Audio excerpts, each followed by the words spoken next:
99 and yung Hongsheng to be displayed. May I ask, Mr. Chair, the PAOCC, si Dr. Casio. Mr. Chair, generally ang Pogo, kailangan po ba compound talaga? If I understand correctly, meron po tayong mga Pogo operations within Metro Manila. Is that correct? Yes, sir. Mr. Chair, Honorable Gutierrez, in the past, PAGCOR allowed what was dubbed as hubs. By hubs, meaning to say different locators, different Pogo operators can exist within one hub.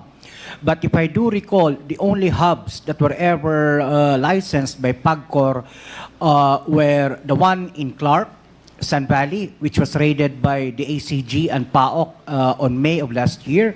The second one was, if I am not mistaken, the one in Bamban, no? Baohu. And the last one is the last remaining hub that's winding down, yung sa, ano po, yung dito po sa Island Cove, Cavite. So generally, Mr. Chair, ang Pogo, it doesn't necessarily have to be a hub. They can operate parang BPO lang po siya. Sometimes they rent a floor lang po. Tama po ba Yes, yun? sir. They can rent as small a space as 300 square meters. Thank you, Mr. Chair, for clarifying. So para lang alam ng ating mga kababayan, kasi nabanggit po ng PAGCOR, meron pong 240 plus na nabanggit ng mga Pogo. Baka iniisip po nila lahat yun Pogo hub. But it seems to be only the big operators are the Pogo hubs. It's, for example, yung sa Baofu and sa Lucky South 99. Kaya nga po parang parallel because amongst all the Pogos, sila lang po yung ganito. Sila lang po yung may hub. And it seems to indicate na they have the same modus operandi and they have the same intention to include mga love scam, mga cryptocurrency scamming, and other related crimes. Kasi hindi naman po yan manggagawa sa 300 square meter na office building po, no? So I think this is just another point of parallelism between the two. And then one more thing, Mr. Chair, Committee Secretary, yung next picture po, please, yung mansion. Ms. Ong, Mr. Chair, is this image familiar to you po? Yes po, Mr. Chair.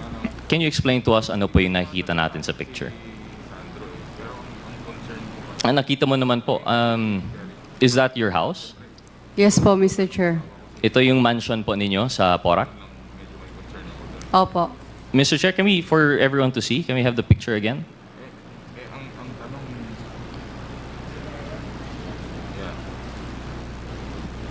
Ms. Ong, gano'ng kalaki po yung inyong property dito? Tama po ba? That's like a little massage house in the middle of the lake behind the bigger mansion proper. Tama po ba, Ms. Ong? Lahat po yan, bahay po. Wala pong massage. Wala massage. Yung gitna. So Yes lahat po. yan bahay. So yung Opo. gitna. So gano'ng kalaki po itong property nyo? Yung lot po is around 3 hectares po. 3 hectares yung lot. And Yes all po. of this at the tender age of 24. Would you care to substantiate how you made your money out of this? Lahat po yan na-inherit po ba, Mr. Chair?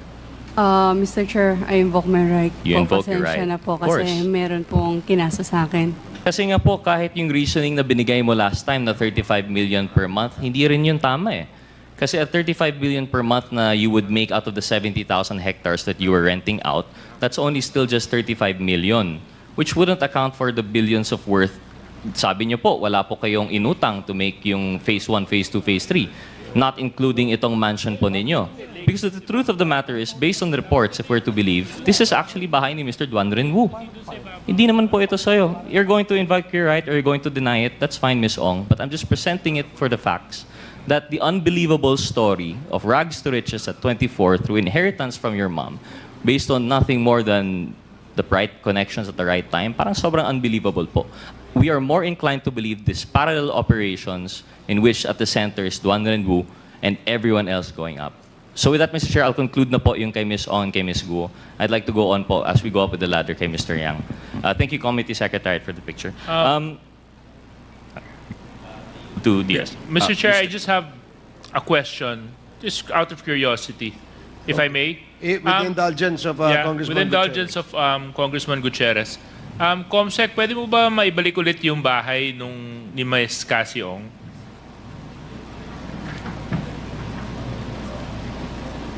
Ms. Cassie, pwede niyo po bang Sabihin nyo kung tama po yung pagkaunawa ko dito sa litrato. So meron pong lake at yung bahay po ninyo ay yung nasa gitna. Tama po ba yun? Can you go back? Hindi, yung bahay po, yung bahay, Comsec. Yung bahay, Comsec. Prior picture, please. Yan. Yeah. Excuse me. Yes? Yes po. Yes po, Mr. Chair. So yung bahay po, ano po yung nasa gitna ng lake? Bahay po. Tapos ito pong nandito sa may bandang baba. Bahay din po, Mr. Chair. Oh, so you have a house within a house? At tapos yung nandun po sa ibabaw niya na parang kulay puti na I don't know how you describe it. Parang ano ba yan? Is that also a body of water? Garden po yan, Mr. Chair. Garden. Okay. Yeah, itong lake po ito is man-made or natural? Can I consult my lawyer po? No, I mean, it's actually whether it's Man Lake po, Mr. Chair. huh? Man Lake po. Man-made. Man-made. Gaano kalalim po yung lake?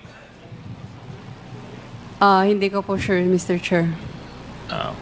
Thank you very much. I'm just trying to figure out kasi yung figures na binanggit ni Kong Rods. At I'm medyo kinakwenta ko po kung magkano aabutin to kasi kung man-made po yan, Chairman, at saka kung gaano kalalim at yung lawak, tapos nice to live there. Thank you very much, Mr. Chair. Okay, please proceed. Thank you, Mr. Chair, and I agree with the good Deputy Speaker. Kaya nga po yung punto na natin doon, yung 35 million nga, kulang na po yun for phase 1, 2, and 3 of Whirlwind. Paano pa kaya yung 3-hectare lot with mansion na pinakita po natin? But anyway, the bright side to this, with the efforts of the Quadcom, I believe the proper cases have been filed against the parties, so we can leave po yung parallel operations on the ground. Doon na lang po yun. We leave it to our good partners in service executive branch. But yeah, moving on, Mr. Chair, I'd like to ask now si Mr. Tony Yang. So, Mr. Yang, magandang gabi po. Mr. Yang, kayo po ay nakakapagsalita ng Tagalog, English? Kunti. Konti. Kunti, malulong. Konti marunong. Pero conversational. Halimbawa, pag may mga events po kayo, nakakapag, you can have conversation, pwede po kayong makipag-usap sa mga tao. Pag may dinner, mga ganon. Hindi po I talaga. think it's better you using English. Yeah, it's better. Better using Yeah, English. yeah, Okay. better is- Mr. Yang, good evening. So you can speak better in English. Are you able to have a casual conversation in English? No, actually, I am the interpreters. Mr. You're the Yang. interpreter Yeah, right yeah, now. yeah. But Maybe my it's- question stands. Is he able to have a casual conversation in English, Mr. Chair? 就是你说的东西，就是可以回答用英文回答吗？不是。我不会不懂的。 No casual conversation. Mr. Chair, can we, through the Secretariat, can we have my next 3 photos, please? Mr. Chair, Mr. Chair, Mr. Chair. Point of inquiry lang, Mr. Chair. Would it be possible to ask the translator to speak into the mic when he tries to translate to Mr. Yang so that we can also hear? Okay, thank you. Okay, sure. Thank you. Thank you, Mr. Chair. Please proceed. Thank you, Mr. Chair. The first photo, please. Yung una. Is that the first? Okay. Mr. Yang, through the Honorable Chairman, is that you in the picture? 就是在图片里面是不是你？就是他问你在图片里面那个是不是你？是我。是不是啊？对。是我。Yeah, it's It he. is. Do you recall do you recall what event was transpiring here? 就是他问你在这里是举行了什么活动，还是就是干嘛的？当时那个，当时那个3家钢铁厂给 BBD 里面签那个租那个地，租地的 OK 签。 Okay, okay. Okay, I think it's during some rentals for the place. Yep. I'm sorry again, Mr. Chair. 开发区吧，经济开发区，BBT Is for renters for the DPTs, the ones is using DPTs. 就是开发区吧，开发区，经济开发区，经济开发区。有经济开发区。 Mr. Chairman, point of clarification lang, Mr. Chairman. With the indulgence of Congressman Gutierrez. Yeah, with the indulgence of Congressman Raj. I believe the translator is the son of Michael Yang. Are you the son of Michael? Oh, Tony Yang? No. You're not Actually, the son? no. I come from Pao. What is your... you're from Pao. Yeah. So you're the translator of the Pao? Of Pao, yeah. Not of Tony Yang? Yeah, it's sige, not you can Tony. proceed. Thank you so much. Please proceed.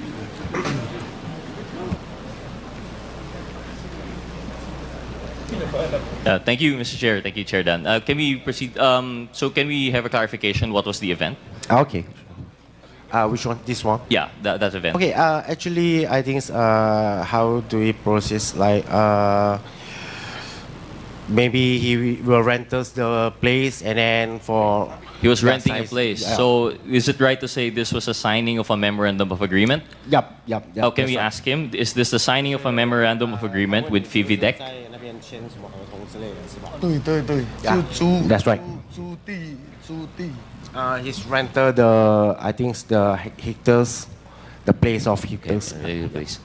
Mr. Chair, can we ask Mr. Yang to point kung sino po dyan yung translator niya? 我说什么？ Can Mr. Yang point to us who in that picture is his translator? In that particular event. 里面谁是那个翻译的？就有翻译在里面吗？但是照片这边没翻译， Don't have any translator inside. 翻译 No translator, Mr. Chair. So how would you converse with these people who you're having a deal with? 有翻译的跟我去，但是不在照片里面他不在照片。 I think she have a translator, but the translator is not in the pictures. In the Yep. picture. Okay. Mr. Chair, can we have the next photo, please?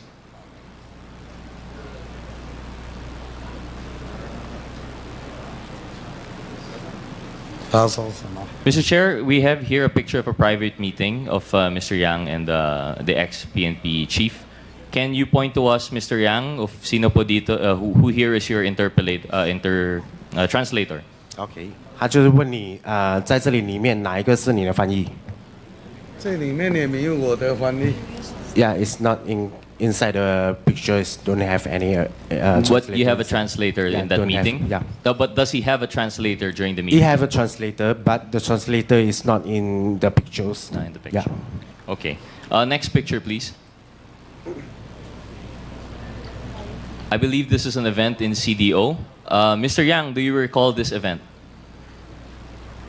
就是这个的话，你是参加什么活动还是什么的？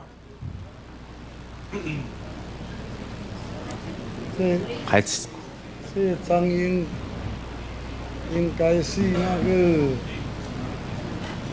我也忘记了，应该是在甲街参加一个那个活动，我们那个会，我们商会里面我一起去。 OK。这 But I think it's already long time ago, and then he's not remember well, and then yeah, it's okay. Thank you. Mr. Chair, to refresh yourself, this is, I don't know how you could forget this. This is a dinner with the president in CDO. Can you point, Mr. Yang, who is your translator in this photo? OK，就是他想让你指一下哪一个是你的翻译。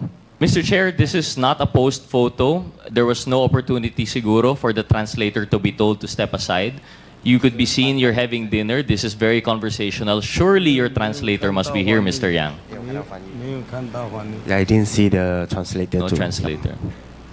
I have difficulty believing after how many years in the Philippines that you are unable to carry a conversation. As the pictures have provided, I believe that you, Mr. Yang, are able to speak Tagalog, Bisaya, or English, one of those languages in which you could talk with all of these people you're having meetings with. OK，就是他意思是说你在这里生存了差不多20几年嘛，然后就是说你肯定懂一些大家捞语或者是英文之类的，不然的话你要在这里怎么生存，怎么去跟他们沟通？就是那个一般的，就是可特语这个听会听，有些说就是说不准。Okay, I think he explained it. You can just listen some Tagalog, but just Kontilang, and then maybe if you want to speak, just Kontilang too. Yeah, but for hearings, it's okay for that. Yeah, maybe he will understand it. Thank you, Mr. Chair. We have no way to prove that na lang po, no? So we'll just take what he said for granted, but I just want it on the record that these photos show no translators on. Before I proceed with my questions of Mr. Yang, I'd just like to inform Ms. Ong that your boyfriend's birthday is February 7. You might want to remember your boyfriend of 4 years, yung birthday niya, Feb 7. Malapit po sa Valentine's. So, Mr. Chair, proceeding back again with Mr. Yang. So, inaamin nyo, you admit that you are a Chinese citizen hailing from the Fujian province? 哦，他问你是中国籍的，是福建，你的家乡在福建是吧？是。Yes. And you, Mr. Yang, you are brothers with Yang Hongming, also known as Michael Yang.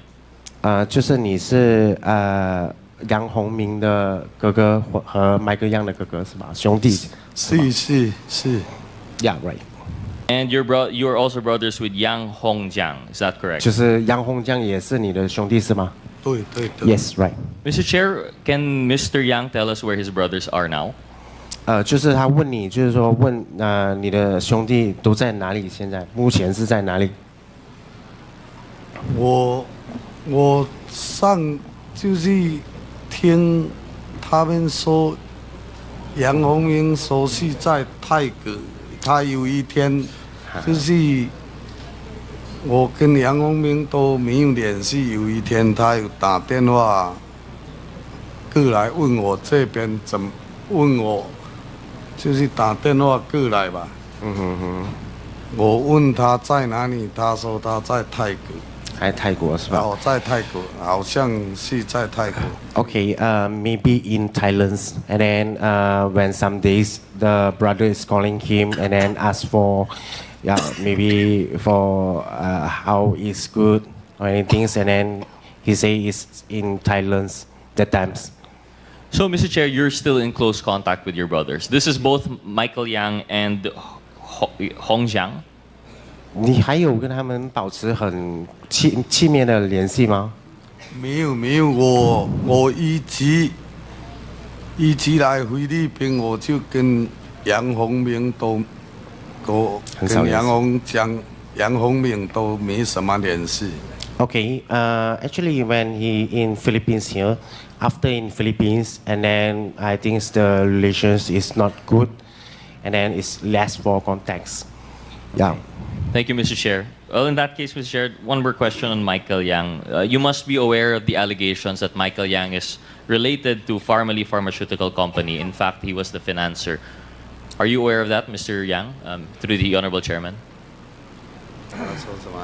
就是他问你知道，就是你们现在sorry, come again the questions. Is he aware that his brother Michael Yang is connected to Pharmaly? Oh, it's connected. Okay. 就是他问你现在Michael Yang还有继续跟你们家人保持联系，还是怎么样的吗？这个我就不知道了，因为我很少跟他我们我来菲律宾嘛，我跟他关系都不太好，都没什么联系。Oh, I think it's less for contacts and then don't have any idea for that. No idea about Pharmaly, the big scandal a few years back. Yeah, maybe not good for relationship. That's why don't have any idea for that. I'm sorry, Mr. Chair, can we ask Mr. Yang, the relationship soured after he left the Philippines. What year would that be? 就是他问你什么时候 in Philippines? What year them? When did their relationship get bad? Oh, okay. In which year? 就是他问你就是在什么时候开始对就是跟你的兄弟的关系没那么好，就什么时候开始的？应该在2003、04 03或04年。后就开 I 始 think it's around in the 2003 or 2004 the times. Mr. Chair, sorry, to clarify, my question was when did his brother leave the Philippines and when was when? that the relationship soured? Because if I understand the testimony earlier, ang sabi niya po, what he said was that his relationship soured when the brother left the Philippines. Okay, no, okay. Sorry, so maybe you can ask Mr. Yang, when did Michael Yang leave the Philippines? When the Michael Yang is in Philippines，就是他问你 Michael Yang 是什么时候过来菲律宾的？他比我早过来，但是我也不知道他什么时候过来。比我早有4-5年还是。Okay, I think it's before then the brothers is in Philippines, but it's not remember well when Michael Yang is arrived in Philippines here. Sorry, the question wasn't arrived, but maybe it's very difficult na. Just You have a Latin translator. Filipino translator. Yeah, I think it's okay. Philippines. 哦，还有翻译是吧？ Mr. Chair, if I may, I was informed that the official translator of the House has arrived, Miss Caroline. So she's a Filipino-Chinese. I guess the conversation, the interpretation will be much better. So, she's the new interpreter. I was informed by the Secretariat, Mr. Chair, that she is the officially designated translator of the Quadcom for this purpose. Okay. I was hoping that she could help us translate what the translator is saying. Okay. Thank you for coming here. Chairman, Mr. Chairman,